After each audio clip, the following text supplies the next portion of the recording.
NPS Fundamentals, presented by Albright staff, was some of the finest training I have ever experienced. Anyone who has ever been knows an insane amount of talent and thought goes into every detail of their work and has seen what a strong and brilliant team they make. Cutting off Albright, especially the Fundamentals program, feels like an intentional strike against the service. This is quite literally the course that teaches us who we are as an agency, what the mission and laws that guide us mean, and ask each one of us to take time to envision how we can be better and more faithful stewards of our national treasures. Hello and welcome to Resistance Rangers on the Air, your one-stop shop for all things celebrating public lands and resisting fascism. Who are the Resistance Rangers? We are a community of off-duty park rangers rallying to save your public lands. I'm your host for today, Pumpernickel. On this special episode of Resistance Rangers on the Air, we'll be covering a subject that is near and dear to the hearts of many rangers. NPS Fundamentals was a course offered to National Park Service staff after they attained permanent status. It's something that seasonal employees looked forward to, and that permanent employees often considered as a pivotal piece of their careers, bringing them together with colleagues from across the service and in a wide variety of roles. It's a part of so many rangers' lives. NPS Fundamentals took place at the Horace Albright Training Center, one of the two National Park Service training centers, both of which are now slated to close and have their facilities handed over to nearby park units. In the wake of these closures, many rangers were eager to share their memories, particularly from the NPS Fundamentals course at the Horace Albright Training Center, which you may hear referred to in this episode as HOAL, HOAL. So we're bringing those memories together as a tribute to the training centers and their staff, and as a reminder that we need to speak up for the things that matter. When you visit a park, you might not realize just how much goes on behind the scenes to train the rangers and to make it possible for your experiences to be what they are. The training centers might not be visible to visitors, but they're at the heart of what makes the National Park Service special, as you'll hear from a whole lot of folks today. Before we get into memories from people whose lives have been touched by their experience at HOAL, let's get an idea of what exactly HOAL is. The following is a summary of the training center's history. There is a sign outside of the Horace Albright Training Center that reads, "The future of the National Park Service begins here." The center was established in 1963 and named after the second NPS director. While it's located on the south rim of Grand Canyon, Horace Albright, or HOAL as it is known inside the NPS, was funded and managed under the Learning and Development Directorate of the NPS Washington Support Office.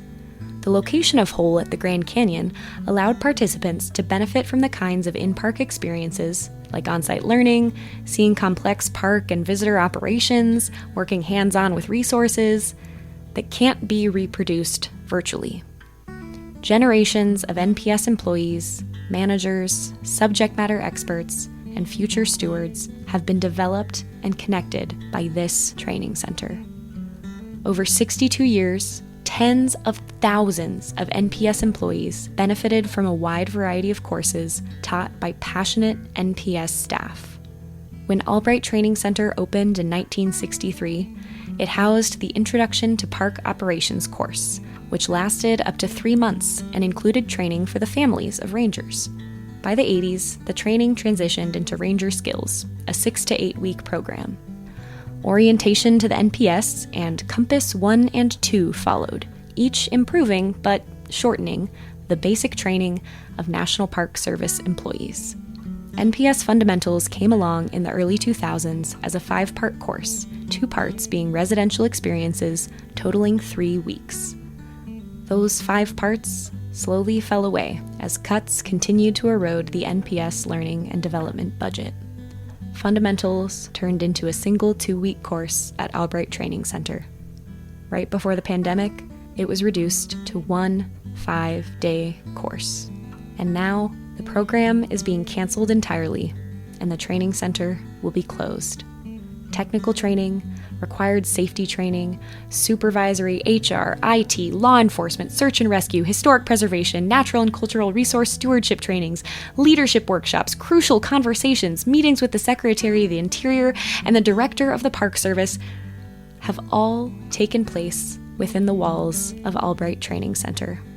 That will all cease once HOAL is handed over to the Grand Canyon for park-specific purposes. This reduction in the investment of training good employees across the agency begs the question for the cherished legacy of the National Park Service. Why aren't we training park rangers anymore? Even the training center's staff don't understand the full picture of what has gone on behind the scenes to lead to this decision. But as one training instructor shared, "I feel like the NPS didn't just shoot itself in the foot, but the NPS just shot itself in the heart."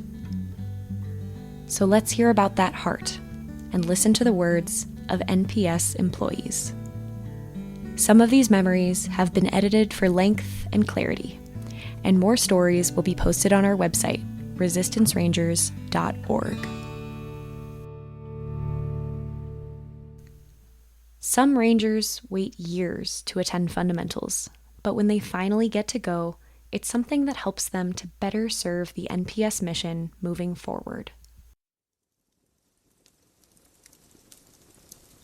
After what seemed like an eternity of struggle and disappointment along the path to gain permanent status, joining fundamentals was a breath of fresh air, an infusion of passion. I learned I wasn't alone in the roller coaster to permanent status, nor alone in my dedication to service and the service. Hearing from different positions, divisions, parks, and regions other than my own helped me see how my role fit into the larger service, but also ways we could work better together and leverage the greatest asset of the service, our staff, to achieve our mission. As a scientist, one of the most memorable experiences at Horace Albright was taking a trip to the portion of the rim that holds the last remaining specimens of the century milk vetch.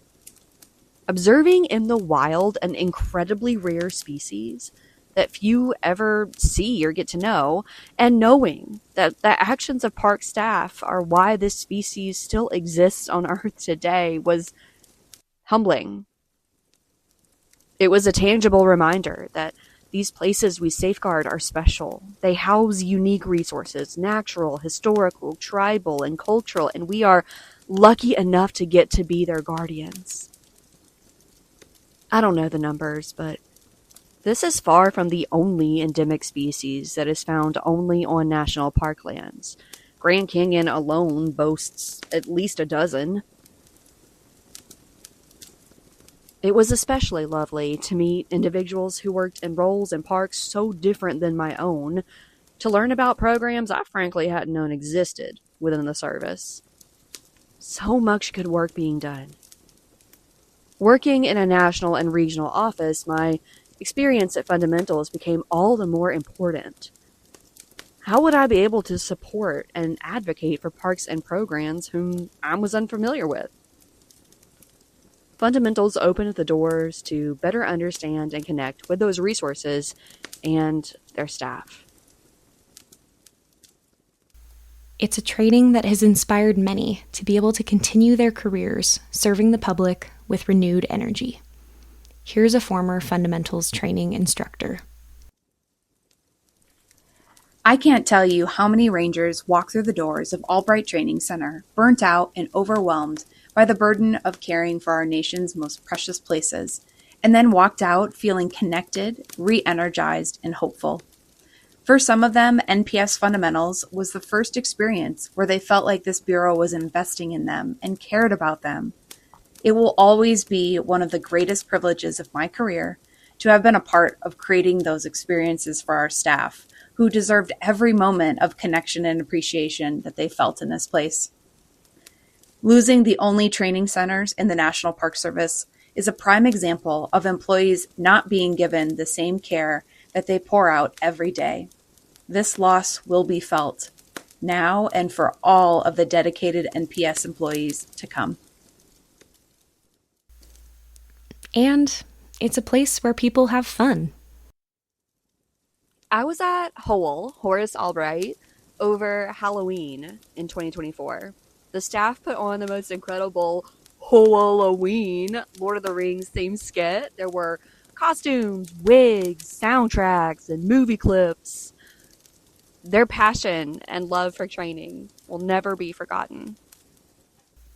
And it's the people who work there who make these experiences what they are and make the NPS better for everyone.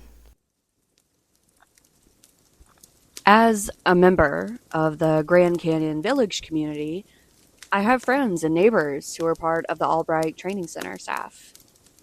In the recent Dragon Bravo fire crisis on the North Rim, they've supported our most vulnerable, the evacuees.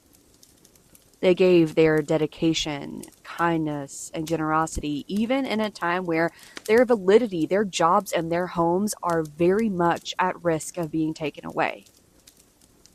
The situation that they are being forced to face is tragic. It is abhorrent. I never had the chance to participate in fundamentals. I'm a probationary employee who is hopeful I might someday be given the chance. We are better with this training. We are stronger together. We need our friends at the Albright Training Center to keep the National Park Service values intact. The training center staff are such an important part of making these connections and memories happen. And right now, they're in limbo. So before we continue with more memories, let's hear from one of them about what's happening and what we can do.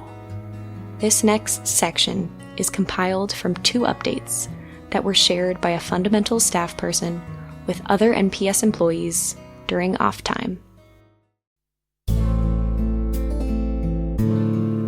I want to tell you what is happening at the National Park Service's Horace M. Albright Training Center, or HOAL for short. I'm possibly the last ever HOAL instructor to be hired. I'm speaking in my own capacity as a private citizen. I do not represent any official position of HOAL, Grand Canyon, National Park, or the National Park Service. I've done my best to be accurate, but if there are any errors, they are mine.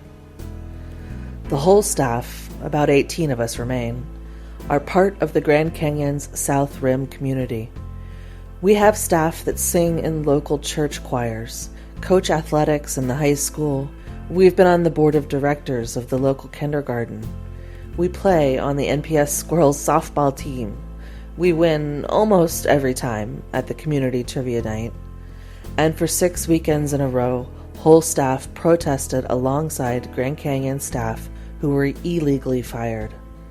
This spring, when the Grand Canyon Interpretive Division was in seasonal training, 6 HOAL staff helped the main Grand Canyon Visitor Center. We swore in junior rangers, answered visitor questions, and led interpretive geology walks.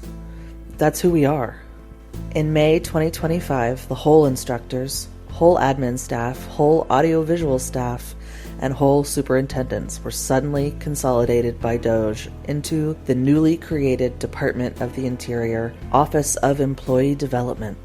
HOAL staff and our National Treasury Employees Union had no say in this, and the question of the legality of this is going through the courts now. About 10 HOAL logistics facilities, housekeeping, and maintenance staff have recently been returned to the NPS.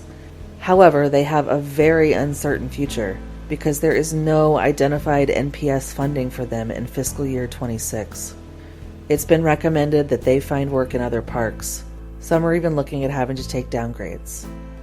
The 8 or so HOAL staff, admin, IT, instructional specialists, and instructors that were consolidated into the Office of Employment Development are likely to keep jobs in that DOI office. The roles, org chart, and job details in this new office are not known yet, but the training center itself will be closing. Shortly before staff were moved to the Department of the Interior, DOI and Office of Employee Development Leadership said that DOI has no desire to operate training centers, and that the NPS needs to decide how NPS training centers would operate in the next fiscal year. In early June, Grand Canyon leadership confirmed with HOAL leadership that Grand Canyon would take over HOAL facilities in the next fiscal year. By mid-June, it was discussed in NPS senior leadership how the NPS fundamentals program was not going to survive. This information was news to all the HOAL staff. By late June, it became evident that other DOI training centers, BLM, USFWS, and their training operations were going to stay open and to be kept operating within their bureaus. This inconsistency was devastating to all the HOAL staff. The reason for closing these training centers is heartbreaking. It's an NPS decision not to fund and thus to end the NPS training centers. I know the facts of our closure can be interpreted differently. Saying that, I 100% stand by this informed observation. The decision to shutter HOAL and the Stephen Mather Training Center as NPS training centers was not because of a DOI decision. It was not a DOJ decision.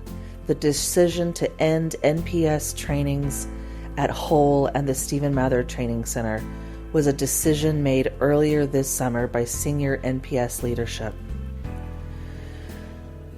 We expect that when the official NPS announcement eventually comes out about what is happening at HOAL and STMA, it might be some 1984-esque doublespeak.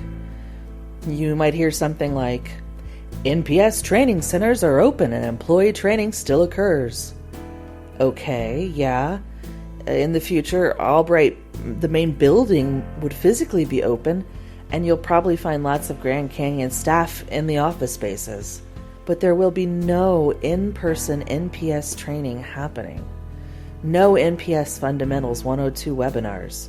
No NPS Fundamentals 103 residential courses. No nationwide NPS trainings being held in our classrooms. A few ex-Albright NPS instructors are still in their offices wearing some Office of Employee Development polo shirts, and they are professionally facilitating mandated cookie-cutter webinars for all DOI bureaus. Does that scenario sound like the magic of 62 years of Albright Training Center operations? Does that really sound like HOAL is open?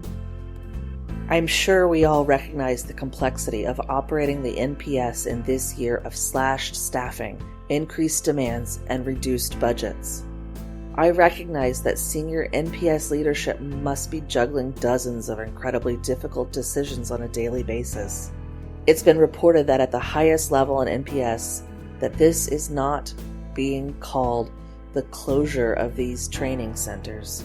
It's being called the end of training at these training centers. Where were the NPS advocates? Who is thinking long term? Did apathy just end NPS training? As an Albright instructor, I've met several members of NPS senior leadership. Via video, I have introduced other senior leaders to many cohorts of NPS fundamentals and other NPS trainees. Senior leadership knows some of the whole staff. We know and appreciate some of them. And it is so weird that in these past months, we've had a complete lack of emails, video calls, Teams messages. No empathy, info, clarity, or caring about the whole team. Deep breath. And another. Okay, one more. There are so many words to describe this, and honestly, one of them is gratitude. Across HOAL, the staff are grateful for having been a part of your NPS journey and your growth. We are grateful for the learning and kindness thousands of participants have given us in the past couple of years. We are grateful for the hope that was shared by participants in the NPS Fundamentals 103 Closing Circle. We are so grateful to have been a part of the brilliant NPS Fundamentals program. These were our dream jobs. Serving at HOAL was the pinnacle of my career. It's heartbreaking to have this taken from us and to have this taken away from you. But we have the power to affect change, so here are 3 asks. 1. On the NPS level, we want these training centers to remain open for NPS service-wide training and employee development. 2. On the peer level, we want to keep our current offices at HOAL, keep our jobs, keep our official duty station, and keep the facilities we have maintained for decades. Well, thank you for listening. The NPS squirrels have a game soon, and I've got to suit up. Best of luck to all of us.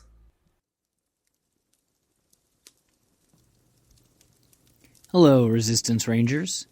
I am Christopher, and this is my Albright story. Have you ever felt like a sailboat without a map or a breeze?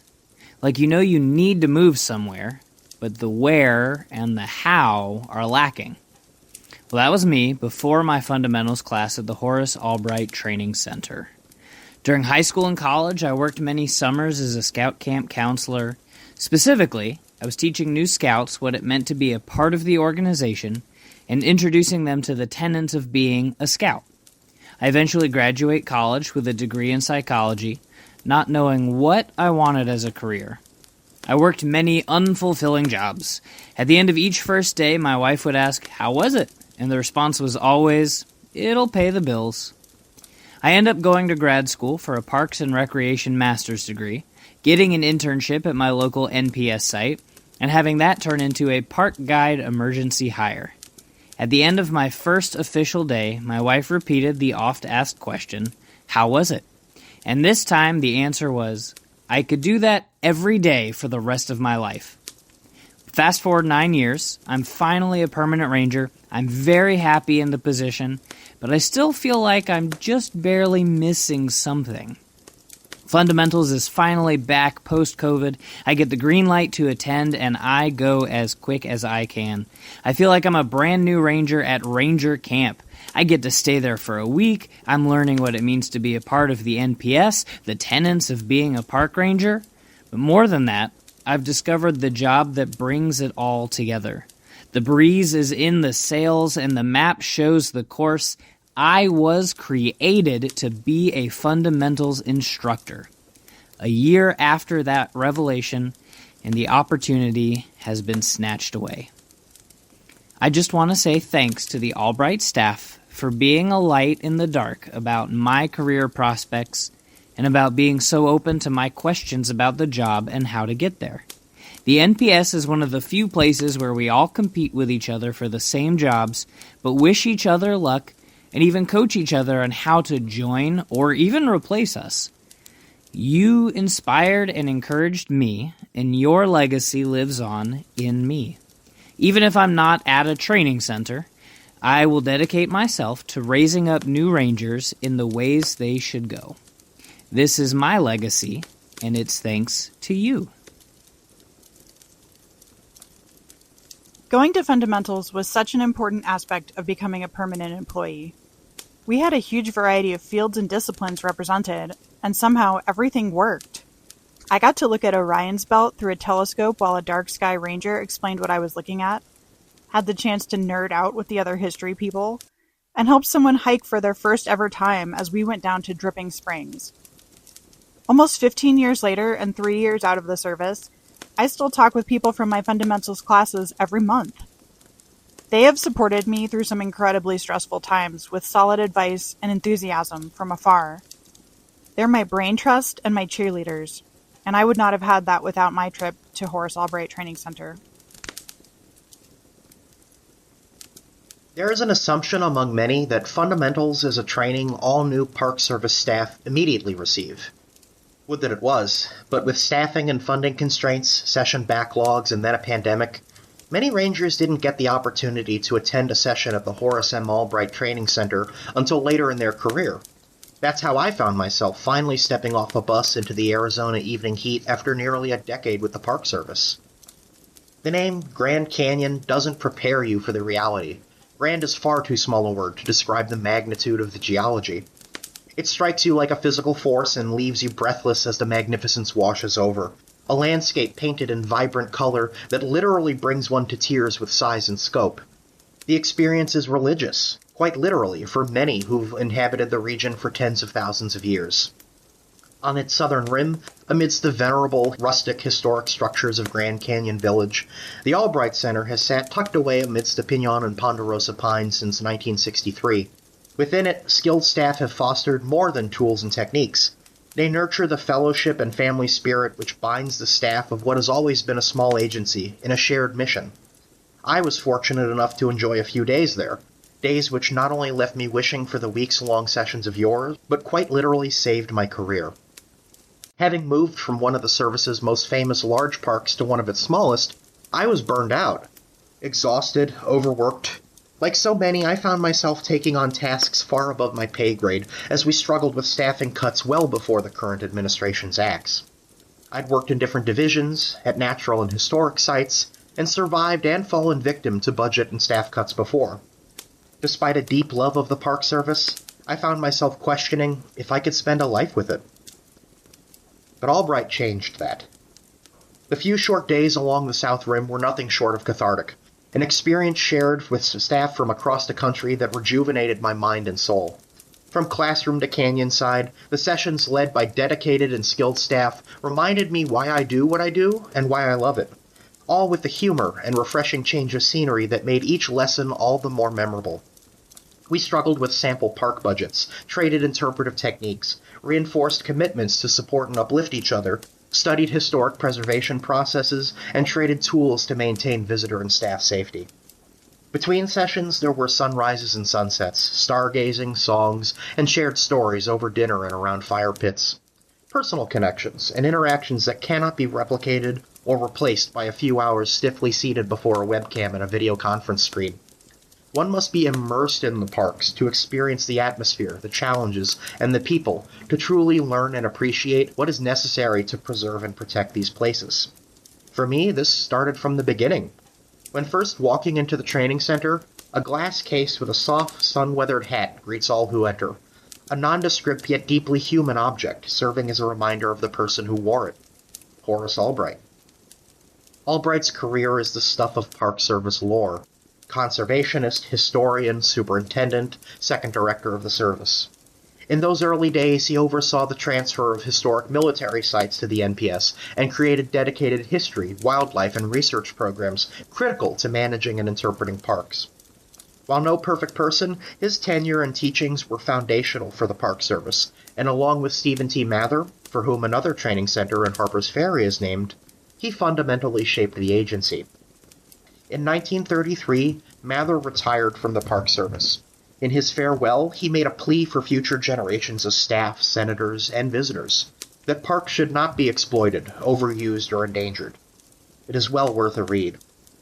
One line particularly applies to the training center bearing his name, that we should not let the service become just another government bureau. Keep it youthful, vigorous, clean, and strong.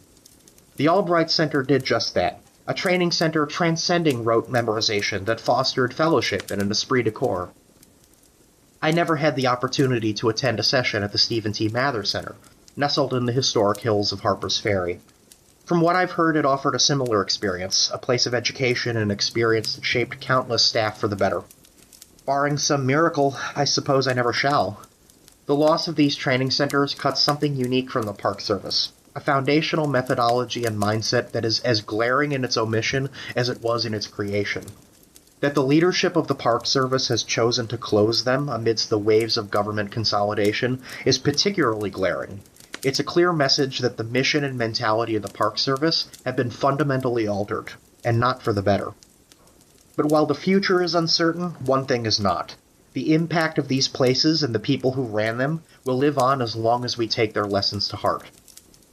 These places and programs are just as important as parks themselves, if not more so. They speak to the character and calling of our agency, and I, for one, will always be grateful for having experienced them. I first watched a sunset at the Grand Canyon when I was a kid. I remember waiting at the rim, doing Mad Libs with my parents to pass the time as the colors started to streak across the sky. I loved my time there, but I hadn't yet thought about being a ranger. I next watched a sunset at the Grand Canyon as part of a class when I was in college. I had just accepted my first NPS seasonal job at another park. Watching that sunset, I felt like I might just be becoming a part of something that was bigger than me. Sometimes, in the NPS, we joke that we're paid in sunsets.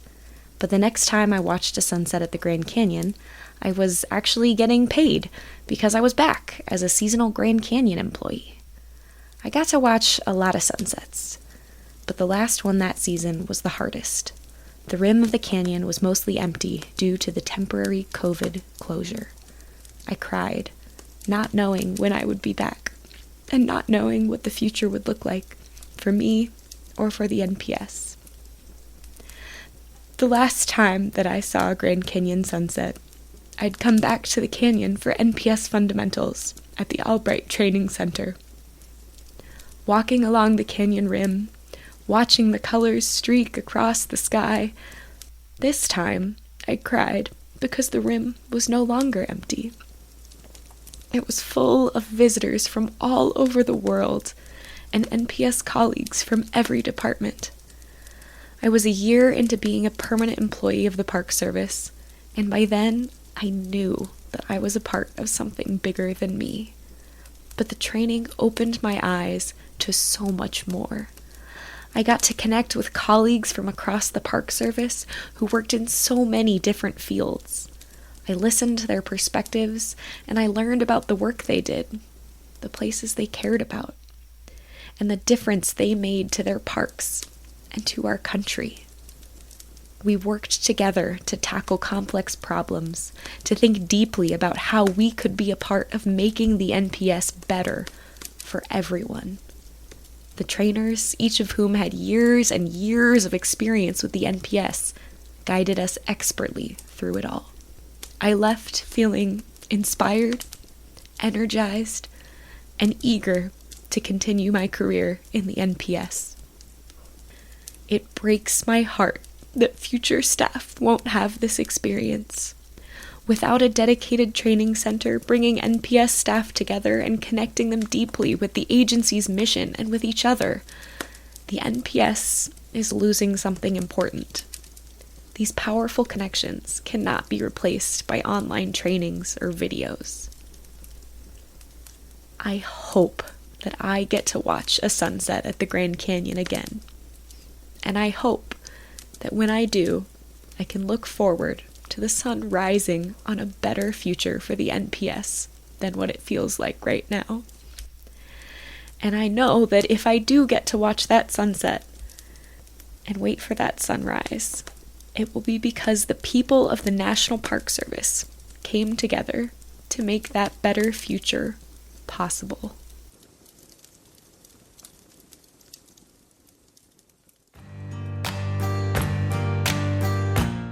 Remember that more memories will be posted on resistancerangers.org. Thank you to the Rangers who shared memories with us and allowed us to share them here. If hearing about the power of these National Park Service training centers moved you, remember that you can make a difference for the future of the NPS by speaking up and sharing what matters to you.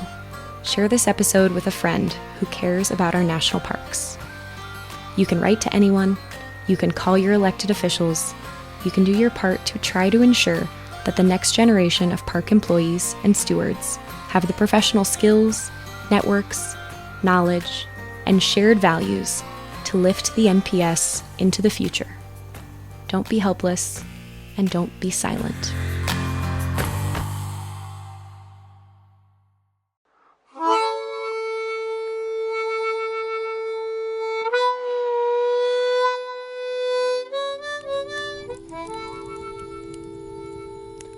Good evening, everyone. Won't you join me by the fire this night as we listen to the crackle and watch the smoke drift to the sky? Welcome to our little slice of paradise, a place we call Camp Smoky. Now this goes out to all National Park Service employees, whether current, former, or even future. No matter your job, no matter the work you do, or the uniform you wear, you are a ranger. This evening, you have heard stories that reminisce and honor our special place, our tradition, and our story as rangers, a place we call fundamentals. Though it is gone, the lessons live on through us. It's through our work, our teachings, and our memories, and it's up to us to keep them alive, because someday these memories, these lessons, will be needed again to teach the ways of the green and the gray. Here at Camp Smoky, this is our place, where we can take off the flat hat, rest up from the sun, warm up from the cold, or take solace in knowing we have a safe space to call home. We surround ourselves with that which we protect, from the Appalachian Mountains to the shores of Lake Muir. Our buildings honor and remember our history with Albright Hall, Mather Pavilion, or the ever-popular Roosevelt Fields. Here at Camp Smoky, we remember, we learn, we teach, and we motivate. So to all y'all rangers, this goes out to you. We see you, we know you were there, and we thank you for standing toe-to-toe with us and protecting what we love so dear. But it's time for you to take care of yourselves. Drink your water, take your meds, touch some grass, get some sun. Take time for you, and lean on others around you when needed. Welcome to Camp Smoky, y'all. This is Counselor C. Pride, signing off.